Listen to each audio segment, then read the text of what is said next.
نہیں سکھانے میں؟ مجھے تو ابو نے پوری زندگی ایک تھپڑ بھی نہیں مارا گانے کے لیے، بلکہ مجھے وہ کہتے ہوتے تھے یار تھک گیا ہوگا اب چھوڑ دو، کیونکہ میں ایک زمانہ تھا کہ جب میں پوری گھڑی گھمایا کرتا تھا، 12 گھنٹے کا ایک میرا بنا ہوا تھا کہ ٹارگیٹ ہے کہ ہر روز میں نے 12 گھنٹے ریاض ضرور کرنا ہے کنٹینیوسلی.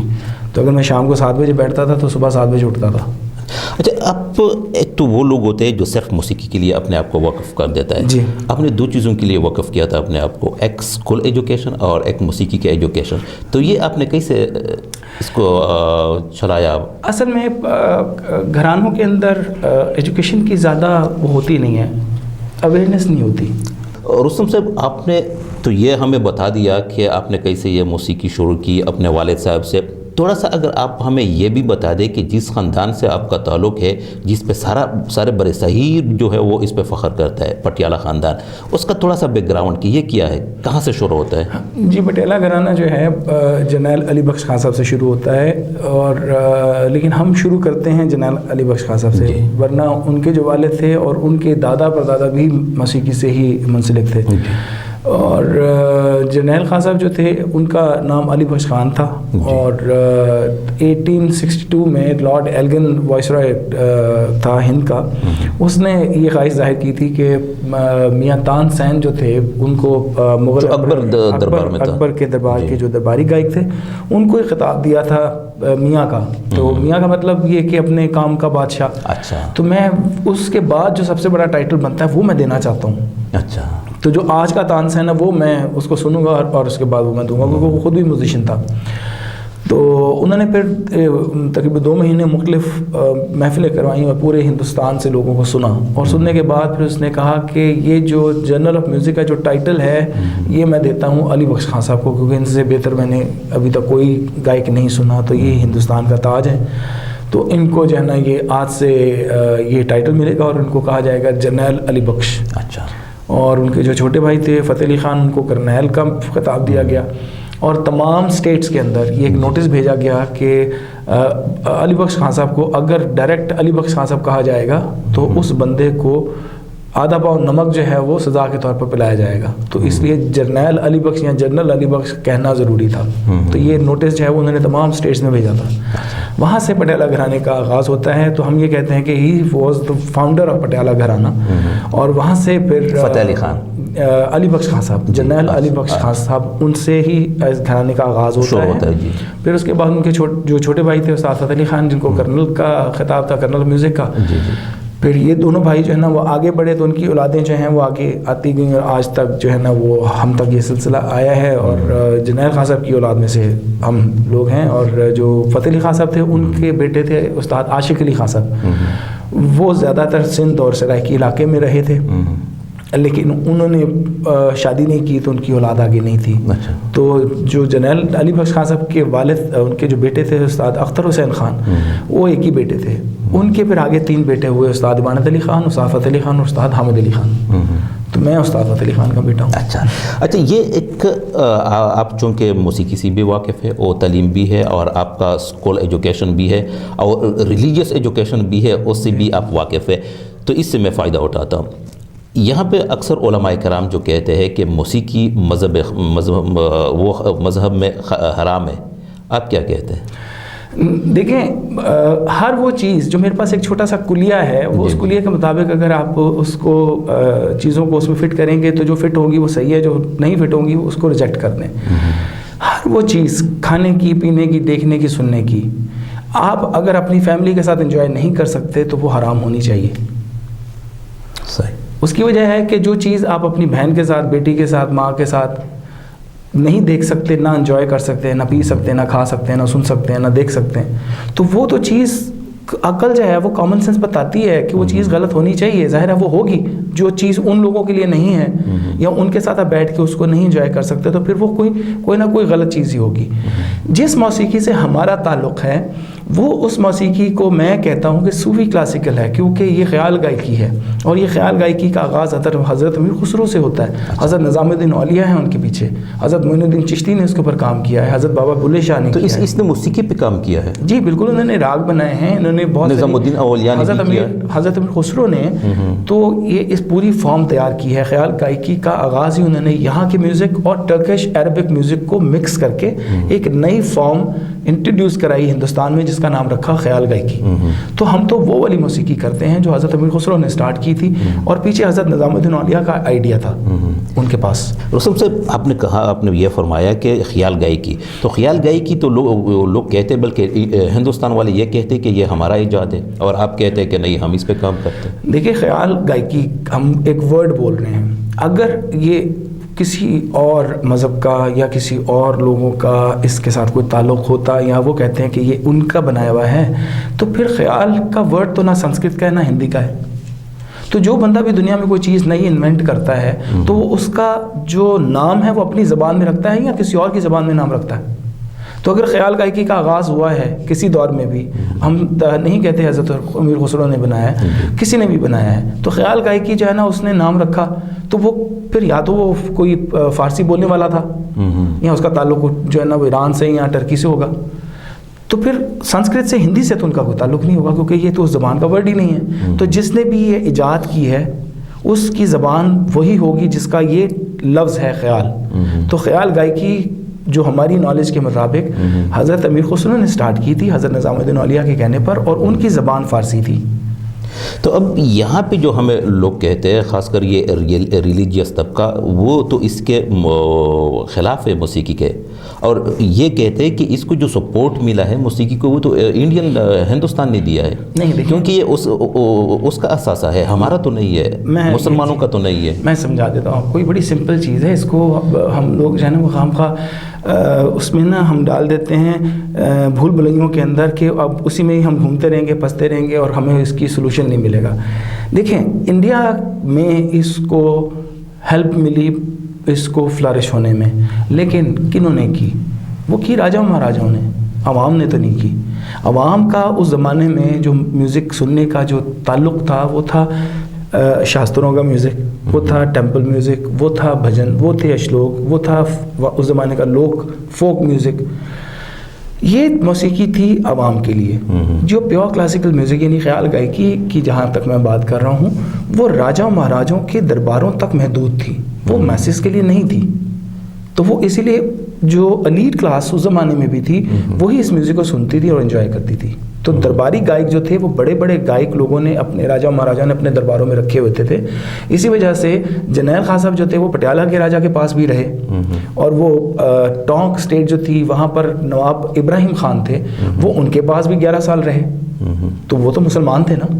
اسی طرح حیدرآباد کے جو نواب تھے حامد علی خان، انہوں نے بہت بڑے بڑے گائک اپنے پاس حیدرآباد میں اپنے دربار میں رکھے ہوئے تھے. تو یہ جو بڑے بڑے راجا مہاراجا جو مسلمان جو نواب تھے، راجے تھے، ان لوگوں نے بھی میوزک کو پروموٹ کرنے میں بہت کام کیا. اس کی جو مذہبی کتابیں ہیں ہندوستان کے ہندوؤں کے، اس میں تو موسیقی کا ذکر ہے نا؟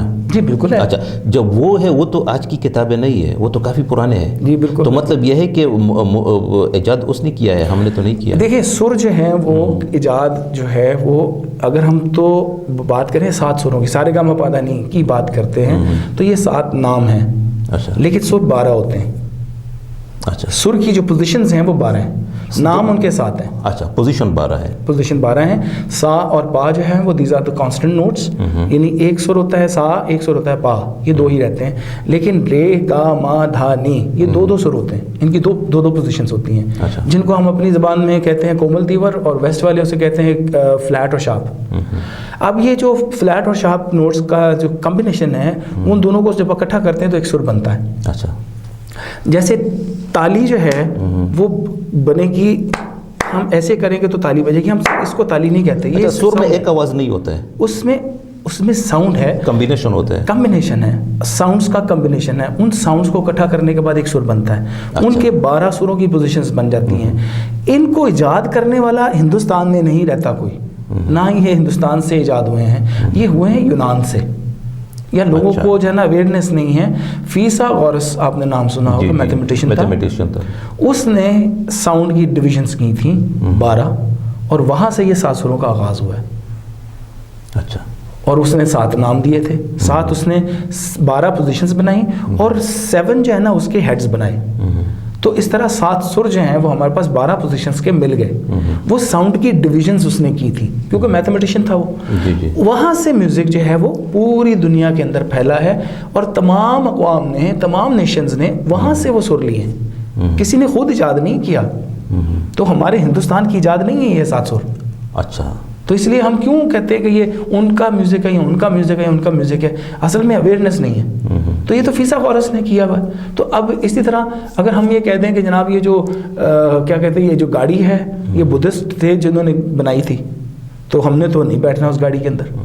تو ہم تو وہ گاڑی استعمال بھی کرتے ہیں, سب کے گھروں میں وہ گھوم رہی ہے. نہیں یہ بات نہیں ہے. مثال کے طور پر میں تو مثال دے رہا ہوں کہ ہم یہ کہہ دیتے ہیں یہ گاڑی جاپان میں بنی ہے, تو یہ کسی مسلمان نے نہیں بنائی اس لیے ہم نے اس طرح استعمال نہیں کرنا. ایسا تو نہیں ہوتا نا. تو ہم نے ترقی کیوں نہیں کی؟ انڈیا سے تو ہم پیچھے ہیں پیر بھی. ہم اس لیے کہ وہ لوگ جانتے ہیں کہ کسی بھی ٹیلنٹ کو کیسے شو کیس کرنا ہے, اس کو کیسے جو ہے پالش کرنا ہے, اس کو کیسے آگے لے کر آنا ہے. تو وہ ٹیلنٹ کی قدر کرتے ہیں, وہ قدر کرنا جانتے ہیں. ہم لوگ جو ہیں وہ اپنے ہی ٹیلنٹ کو ڈیموٹ کر رہے ہوتے ہیں اپنے ہی علاقے کے اندر, اور پھر جو چیز آپ کی اپنی ہے ہم اس کو اون کرنے کے بجائے دوسروں کو پکڑا دیں گے, تو پھر ظاہر ہے یہی رزلٹ نکلے گا جو ہو رہا ہے ہمارے ساتھ. ہم جو ہے نا وہ کہتے ہیں میوزک کو پروموٹ کرنے میں, ہمارے انسٹرومنٹس کو پروموٹ کرنے میں پٹھانوں کا بہت ہاتھ ہے. پٹھانوں کا بھی ہاتھ ہے, بہت زیادہ ہاتھ ہے. لیکن میں حیران ہوں کہ پشاور کے اندر جو ہے نا اگر یہ کوئی کہے کہ بھی ان کو کلاسیکل میوزک کا نہیں پتا, وہ نہیں سنتے یا ان کو سمجھ نہیں آتی, میں بڑا حیران ہوا کیونکہ میں نے تو ہسٹری کچھ اور پڑھی ہوئی ہے. کیا آپ نے کیا پڑھی ہے؟ میں نے یہ ہسٹری پڑھی ہے کہ جو بہت بڑے بڑے گھرانے جو انڈیا میں رہے ہیں ان کے جو آگے باوجداد ہیں وہ پیچھے پٹھان ہیں. گوالیار میں جو ہے نا ہدو اسو خان صاحب کا نام بہت مشہور ہے, بہت بڑے گائک تھے. ان کی آپ ہسٹری اٹھا کے دیکھیں کہ ان کا پیچھے سے شروعات کہاں سے آ رہی ہے, پٹھانوں سے. اور ہم جو ہے نا ہر بندے کے نام کے ساتھ خان لگا دیتے ہیں. وہ خان لگانا جو ہے نا یہ ایک بہت ہی عزت کا اور وہ ایک خطاب ہے جو ملتا ہے میوزیشنس کو. تو پٹھان کو تو کہتے ہی خان ہے. تو کیوں کہتے ہیں؟ اس کی وجہ یہ ہے کہ وہ صرف اس لیے نہیں کہ وہ پٹھان ہے تو ہم اس کو خان کہتے ہیں. وہ ایک ایسی قوم ہے کہ جو جس چیز کو بھی ہاتھ ڈالتی ہے وہ اس کو کہاں سے کہاں لے جاتی ہے. ہم لوگ جو ہیں یہ نہیں, سب لوگ ہمارے یہاں تو چاہے سندھی ہوں, بلوچی ہوں, پنجابی ہوں, پٹھان ہوں, ہم لوگوں کو اپنے ٹیلنٹ کا پتہ ہی نہیں ہے. ہمیں اپنے لوگوں کا پتہ ہی نہیں ہے, ہمیں اپنے کلچر کا پتہ ہی نہیں ہے. ہم لوگوں نے کیا کیا ہوا, اپنی چیزیں دوسروں کو دی ہوئی, یا دوسروں کو دیکھ رہے ہوتے ہیں کہ یار یہ کتنی اچھی چیز بنا رہے ہیں. اب انڈیا میں آپ کو بتا رہا ہوں کہ بے شمار ایسے پروگرامز ہوتے ہیں کہ جو ہمارے پاکستانی جو ہیں وہ ٹیلنٹ کو استعمال کر کے بنائے جا رہے ہوتے ہیں. وہ دماغ پاکستان میں بنے ہوئے ہیں, یہاں سے پروگرام بنتا ہے, وہاں جاتا ہے, وہاں کے لوگ جو ہے نا وہ جو بنا کے اسے لائم لائٹ میں لے کر آتے ہیں, اس وہ پروڈکشن کو سامنے لاتے ہیں, تو ہمارے چینلز دیکھے ہوتے ہیں اچھا یہ انہوں نے بنایا ہے تو پھر ہمیں بھی کرنا چاہیے کیونکہ انہوں نے کیا. ان کو یہی نہیں پتا کہ یہ تو کیا یہاں سے ہوا ہے. اور اس کے گلوکار دیکھے وہ بھی ہمارے گلوکار ہمارے وہاں جا رہے ہیں, ہمارے ایکٹرز وہاں جا رہے ہیں, ہمارے کھلاڑی وہاں کوچنگ کرنے جا رہے ہیں. میں خود وہاں کوچنگ کرتا رہا ہوں. تو ہم لوگ جو ہیں وہ ہم لوگوں سے وہ لوگ کام لے رہے ہیں, اور ہمارے لوگ جو ہیں نا وہ ان کو کاپی کر رہے ہیں, جبکہ ان کو پتہ ہی نہیں کہ اوریجنل ٹیلنٹ تو ہمارے یہاں موجود ہے. تو پشاور میں آنے کا جو ہے ایک تو مقصد. اچھا ایک اور بات میں نے سنی, پتہ نہیں کہ اس میں حقیقت ہے کہ نہیں, یہ میاں تانسین کی جو آپ نے بات کی, ہاں جی, کہ کہا جاتا ہے کہ اس کا بیٹا یا داماد بلاس خان, ان کے جو داماد تھے وہ بلاس خان تھے, اور بلاس خان پٹھان تھے. وہ موسیقی میں استاد, ایک راگ بھی ہے بلاس خانی ٹوڑی, خود اس نے ایجاد کی. انہوں نے ایجاد کیا. مطلب یہ کہ پٹھانوں کا اس میں کافی کردار ہے, زیادہ رول ہے. دیکھیں ایسے کر کے جو ہے ہم انسٹرومنٹ بجاتے ہیں. آپ نے تو دیکھا ہوگا کہ یہاں پہ بھی ایک ساز بجتا ہے, رباب بجتا ہے یہاں پر. اب یہ رباب جو ہے وہ ایک ایسا ساز ہے کہ جس کو آگے جا کے گٹار کی فارم میں ہم نے دیکھا ہے, جس کی آگے کی جو سب سے زیادہ ماڈرن جو شکل ہے وہ گٹار ہے. اب ویسٹ میں اگر آپ چلے جائیں تو آپ کو ایسے بجانے والا ساز ہسٹری میں کبھی بھی نہیں ملے گا, کہیں پہ بھی نہیں ملے گا. آپ کو ملے گا 250 سال 300 سال 350 سال پہلے, اس سے پیچھے آپ کو نہیں ملے گا. اگر آپ پیچھے جائیں گے تو ایسے بجانے کا ساز آپ کو اس علاقے کے اندر ملے گا. تو اس کا مطلب یہ ہوا کہ اس طرح بجانے والا کوئی بھی انسٹرومنٹ اس کا آغاز کرنے والے کون ہیں, وہ پٹھان ہیں. وہاں سے ہی سرود آگے آیا ہے. سرود کی ایک جو ہے نا وہ رباب کی ماڈرن فارم ہے, اسی سے ہی جو ہے نا وہ گٹار کی مختلف فارمز نکلی ہیں, اسی سے پھر اس کو اٹھا کے یہاں پر رکھ کے اس کو وائلن کی شکل دے دی ہے. تو یہ ساز آگے سے آگے بنتے گئے ہیں. تو ہم لوگ جو ہے نا وہ بھول گئے ہیں کہ یہ چیزیں ہماری ہیں, ہماری ایجاد ہے, ہماری سویلائزیشن اس علاقے کی جو ہے نا وہ سب سے زیادہ پرانی ہے. اچھا, ایک اور بھی بات کہی جاتی ہے, آپ جو فرما رہے کہ ہمارا ایجاد ہے, تو ایک گلوکار نے مجھے کہا تھا کہ ہماری جو اذان ہے, جو نعت ہے, یہ بھی سر میں ہے. بالکل 7 سر میں, اذان بھی 7 سر میں, تلاوت بھی 7 سر میں ہے, قوالی بھی 7 سر میں ہے, نعت بھی 7 سروں میں ہوتی ہے, حمد بھی 7 سروں میں ہوتی ہے, قول بھی 7 سروں میں ہوتا ہے, کلاسیکل میوزک ہو تو وہ بھی 7 سروں میں ہوتا ہے, اگر ملی نغمہ ہو تو وہ بھی 7 سروں میں ہوتا ہے. آپ مجھے یہ بتائیں ان میں سے کون سی چیز حرام ہے؟ اگر حرام ہو تو اس میں تو سب میں 7 سر ہی استعمال ہو رہے ہیں نا. جی, ہوتا یہ ہے کہ اس کا استعمال, کسی بھی چیز کا استعمال میں حرام حلال ہم خود کر دیتے ہیں. اچھا, اگر انگور کھانا حلال ہے, اس کا شربت پینا حلال ہے, تو اللہ نے حلال چیز پیدا کی ہے, کہ وہ کوئی حرام چیز پیدا نہیں کر سکتا. اگر اس سے شراب بنایا جائے, اگر ہم اسے کشید کر کے بنا کے اس کو پیئیں گے تو وہ حرام ہو جائے گی. تو کشید کس نے کیا؟ ہم نے یا اس نے؟ ہم نے. تو پھر قصورہ تو ہم ہے نا, وہ تو نہیں. تو سر بھی ہمیں ادھر سے ہی ملے. یہ جو 7 رنگ ہیں یہ بھی ہمیں قدرت نے تو دیے ہیں. تو یہ 7 کا ہندسہ بہت امپورٹنٹ ہے اس پوری کائنات کے اندر. اگر آپ دیکھیں 7 آسمان 7 زمینیں ہیں, 7 طواف ہیں. جی بالکل, یہ تو بہت ہفتے کے 7 دن سوچنے والی بات ہے کہ سارے 7 کا ہندسہ کتنا امپورٹنٹ ہے اس کائنات میں. تو ہم لوگ کیوں اس کو, جو اچھی چیز ہے, ایک حلال چیز ہے, اس کو زبردستی حرام قرار دے رہے ہیں؟ ہم اس کو بلکہ اچھے طریقے سے استعمال کریں. ہاں میں کہتا ہوں میرے نزدیک موسیقی حرام ہے, ڈانس حرام ہے, شاعری حرام ہے, لیکن کون سی؟ جو آپ اپنی فیملی کے ساتھ نہ سن سکیں, نہ دیکھ سکیں, نہ انجوائے کر سکیں, وہ میرے نزدیک بھی حرام ہے. تو ہم تو جو میوزک کر رہے ہیں تو وہ تو ہے ہی صوفیوں کا میوزک. تو ہم اس میں کون سی ایسی چیز کر رہے ہیں جو حرام کی طرف جاتی ہے؟ تو اس میں تو عبادت بھی ہوتی ہے. ہمارے جو بڑے بزرگ تھے وہ تو صبح اٹھ کے ان راگوں کے اندر عبادت کرتے تھے. انہوں نے شاعری وہ کی, کیونکہ حضرت نظام الدین اولیاء کی اگر شاعری ہو, حضرت امیر خسرو کی ہو, حضرت بابا بلے شاہ کی ہو, تو ان شاعری کے اندر کوئی چیز حرام تو نہیں ہو سکتی. اچھا, ایک روستم صاحب, ایک اور بات, اکثر ہم اگر دیکھتے ہیں لوگ بھی یہ کہتے ہیں کہ ہم انڈیا والوں کی نقل کرتے ہیں گانوں میں, اس کا جو طرز ہے ہم اس سے چورا لیتے. چربی کہتے ہیں آپ کے زبان میں. جی, تو وہ ہم زیادہ کرتے ہیں یا انڈیا والے ہم سے زیادہ کرتے ہیں؟ یہ دونوں ایک دوسرے کے ساتھ دیتے ہیں. اچھا, جتنا وہ کرتے ہیں اتنا ہم کرتے ہیں. جتنا اچھا کرتے ہیں یا برا؟ دیکھیے یہ آئیڈیاز جو ہے وہ ایکسچینج ہو جائے تو اس میں تو کوئی بری بات نہیں ہے. اور پھر یہ ہوتا ہے کہ ہم بھی یہاں پہ بیٹھ کے ویسٹ کے جو گانے یا ہالی ووڈ میں کوئی فلموں میں گانے ہٹ ہوئے ہیں یا کوئی البم ہٹ ہوا ہوتا ہے تو اس کو ہم اردو میں یہاں گا رہے ہوتے ہیں. ہمارے سنگر کر رہے ہوتے ہیں نا اس طرح. تو انڈیا میں بھی کر رہے ہوتے ہیں. اگر انڈینس کو کوئی چیز ہماری اچھی لگتی ہے تو اگر کاپی کر لیتے ہیں تو اس میں کیا حرج ہے؟ تو اس میں بڑائی تو ہماری ہے نا, کہ تو چیز کوئی اگر ہماری اچھی ہے اور اس نے اتنا انسپائر ان کو کیا کہ وہ اس کو کاپی کرنے پہ مجبور ہو گئے, تو ہمیں تو فخر کرنا چاہیے. اچھا, ادھر جو گانوں کا کمپٹیشن ہوتا ہے انڈیا میں, ان لوگوں کا آپسی بھی کوئی رابطہ ہوتا ہے کہ آپ پاکستان سے لوگ بیجے مقابلے کے لیے, کوئی ایسا رابطہ ہے آپ لوگوں کا کہنا ہے؟ دیکھیں وہاں جو سارے گاما پا ایک پروگرام ہے جو کہ 17-18 سال سے, بلکہ زیادہ سال سے ہو رہا ہے, لیکن میں 17-18 سال سے ان کے ساتھ اٹیچڈ ہوں.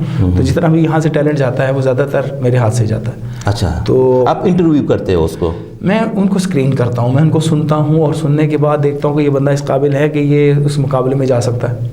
اچھا, اگر اس کو ٹریننگ کی ضرورت ہوتی ہے اس کو ٹریننگ بھی میں دیتا ہوں. پھر اس کو پراپر ٹرین کر کے ہم لوگ وہاں مقابلے میں بھیجتے ہیں. اور شکر ہے اللہ تعالیٰ کا, جتنے لوگ میں نے بھیجے ہیں انہوں نے ملک کا نام روشن کیا وہاں پہ. کس کو خاص؟ امانت علی ہے. اچھا, وہ آپ نے کیا تھا؟ ہاں جی, میں نے کیا تھا. سارا رضا خان ہے, مسرت عباس ہے, نبیل شوکت ہے, ملازم حسین ہے, اور عاطف اسلم وہ بھی گیا تھا. عاطف اسلم تو مطلب وہ تو اپنے گانے سے گئے تھے. وہ تو انہوں نے گانا وہ اب تو عادت سی ہے مجھ کو, وہ ہٹ ہوا تھا, تو اس سے پھر وہ انڈیا وہ یعنی وہ کمپٹیشن کے آرٹسٹ نہیں ہیں. عاطف جو ہے نا وہ تو لیول ہی اور ہے. مطلب لیکن جو یہ لوگ ہیں جن کے نام میں نے لیے ہیں یہ ہیں جو کمپٹیشن میوزک کے ریالٹی شوز سے نکلے ہوئے آرٹسٹ ہیں. تو آپ خود بھی ادھر گئے تھے کہ یہاں سے صرف آپ نے؟ نہیں, میں بھیجتا بھی ہوں, میں جاتا بھی ہوں, میں وہاں جا کے کوچنگ بھی کرتا ہوں. اچھا, کوچنگ بھی آپ کرتے ہیں؟ ہاں جی. سرخ شیتر آپ نے پروگرام دیکھا ہوگا, عاطف اسلم اور رمیش رشمیہ والا جو انڈیا پاکستان کا کمپٹیشن ہوا تھا, اس میں عاطف اسلم جو تھے وہ کیپٹن تھے اور میں پاکستان کا کوچ تھا.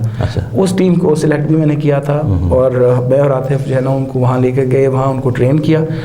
پھر میں نے ان کی ٹریننگ کرنے کے بعد انڈیا سے لڑایا اور پھر لڑانے کے بعد شکر اللہ تعالیٰ کا کہ وہ کمپٹیشن پاکستان نے جیت لیا. تو ادھر لسٹ میں تو پھر اکثر پروگرام میں آپ گئے ہیں تو لسٹ میں آپ کا نام نہیں آتا ہے سوائے اس کی جو ابھی جو آپ نے کہا اس اس لسٹ میں کیوں نہیں آتے آپ کے نام؟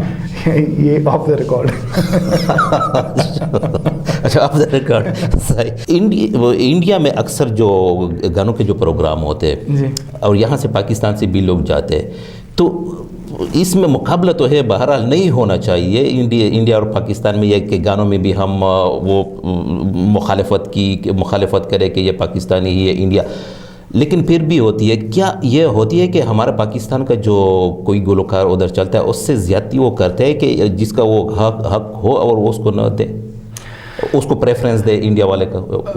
نہیں, ایسا نہیں ہے. دیکھیں, اگر کوئی ہمارا جو ٹیلنٹ ہے اگر وہ خود جاتا ہے تو وہاں پر ہمارے آرٹسٹوں کو بہت پذیرائی ملتی ہے, بہت رسپانس ملتا ہے. اس کی مثالیں ہمارے سامنے ہیں, راحت فتح علی خان, شفقت امانت علی خان, عاطف اسلم, مصطفیٰ, عابدہ پروین جی, اور کیا نام ہے امجد صابری اور نصرت علی خان. مطلب اتنے بڑے نام ہیں کہ ان لوگوں نے جا کے وہاں اپنا مطلب فن کا لوہا منوایا اور ان کو پراپر پذیرائی ملی اور ان کو رسپانس ملا. اچھا, آپ کا جو بہت سارا کام کیا ہے, آپ لوگ آپ کے خاندان پہ فخر کرتے ہیں لوگ, لیکن آپ نے اکیڈمی کوئی اس کے لیے بنائی ہے کہ یہ جو نیا نسل آ رہا ہے اس کو بھی ٹرین کیا جائے اور اس کو کلاسیکل موسیقی کے اصول جو ہے وہ بتایا جائے؟ جی, لاہور میں تو میرے اکیڈمیز ہیں اور ہستونیس کے نام سے ایک ادارہ چل رہا ہے, وہاں پر میں میوزک کا ہیڈ ہوں اور وہ میں وہاں میوزک لوگوں کو سکھا رہا ہوں. پنجاب یونیورسٹی میں نے جو ہے وہ ایم اے کی ڈگری پڑھانی شروع کی. میں 4-5 سال میں نے پڑھایا وہاں پر. اور اس کے علاوہ اسلام آباد میں پی این سی اے میں ایک ابو کی کلاس چل رہی تھی, استاد فتح علی خان صاحب کی. استاد بڑے فتح علی خان اس لیے ان کو کہتے ہیں کہ فتح علی خان ایک کامن نام بھی ہے آرٹسٹوں میں, تو وہ مکس اینڈ میچ ہو جاتا ہے اس کے ساتھ بھی. تو استاد بڑے فتح علی خان صاحب کی ہے جو ایک اکیڈمی تھی پی این سی اے میں, Pakistan national council of arts میں, اور ایک شالیمار ریکارڈنگ کمپنی کی جو ہے نا وہ پریمیسز میں ایک اکیڈمی چل رہی تھی.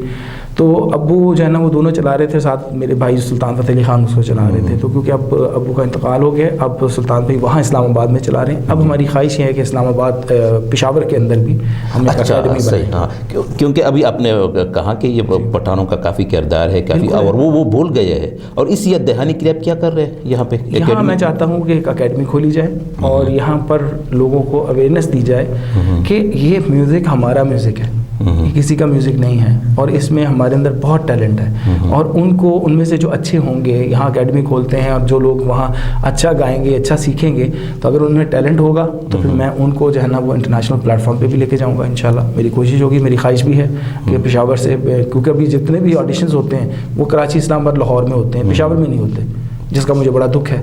تو اس وجہ سے میں چاہتا ہوں کہ پشاور میں بھی آڈیشنز ہوں, یہاں سے بھی ٹیلنٹ آئے. ایک میسج جو ہمارے نئے گلوکار جو ہے وہ چونکہ اس پروسیس سے نہیں گزرے ہے کہ اس کو پتہ چلے کلاسیکل موسیقی کا, اس کے اصولوں کا, اس کو کیا میسج آپ دینا چاہتے ہیں؟ میں یہ میسج دینا چاہوں گا کہ دیکھیں, آپ کوئی بھی کام اگر کرتے ہیں تو اگر آپ اسے پراپرلی سیکھ کر کریں گے تو آپ کے کام کے اندر جو فنش آئے گی وہ بہت ہی اچھی ہوگی. آپ اس کام کے اندر, اس مارکیٹ کے اندر, ان لوگوں کے اندر زیادہ دیر تک سسٹین کریں گے. اگر آپ بغیر سیکھے کسی چیز کو کریں گے تو وہ فلوک تو کبھی کسی کا لگتا ہے, کبھی نہیں لگتا.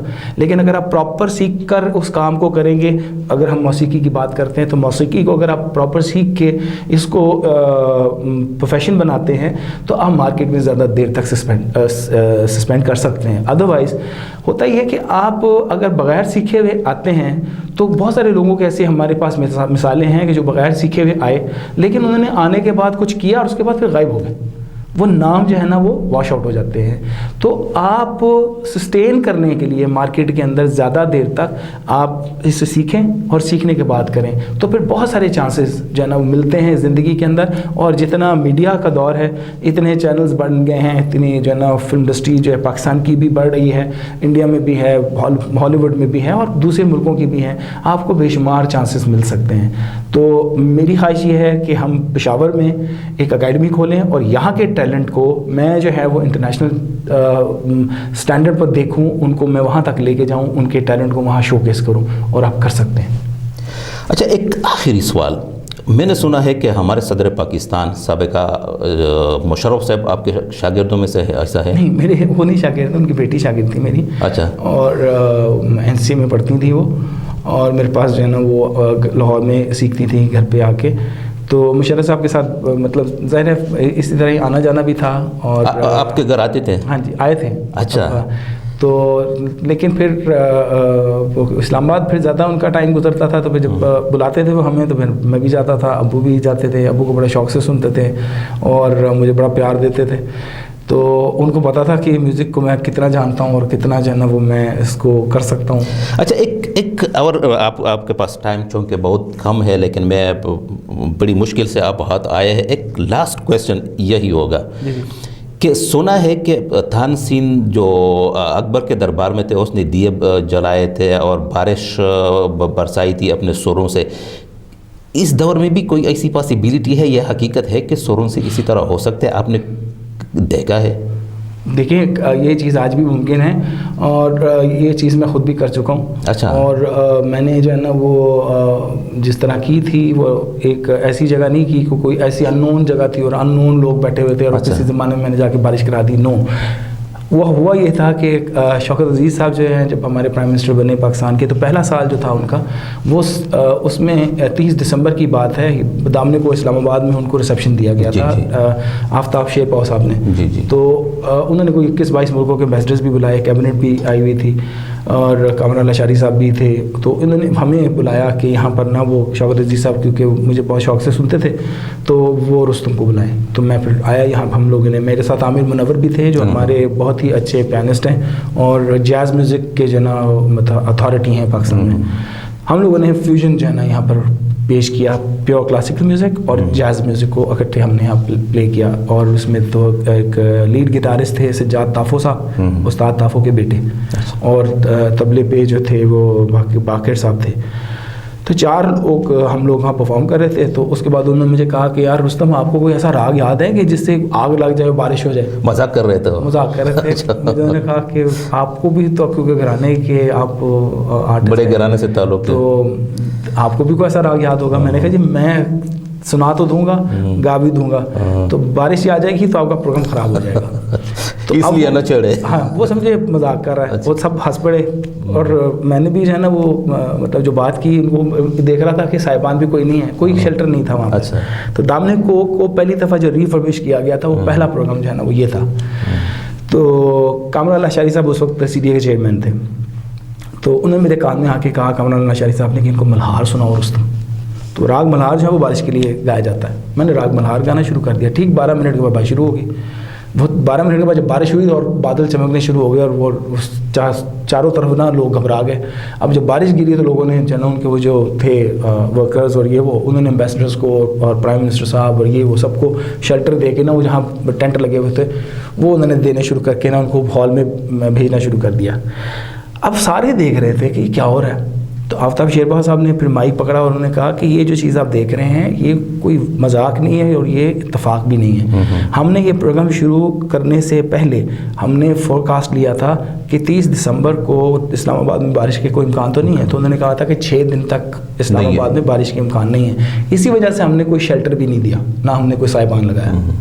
تو اس کا مطلب ہے کہ یہ رستم نے ثابت کیا ہے کہ آج بھی سچے سروں کے ساتھ اس کو پرفارم کیا جائے تو وہ واقعات جو پہلے ہو چکے ہیں آج بھی ممکن ہے.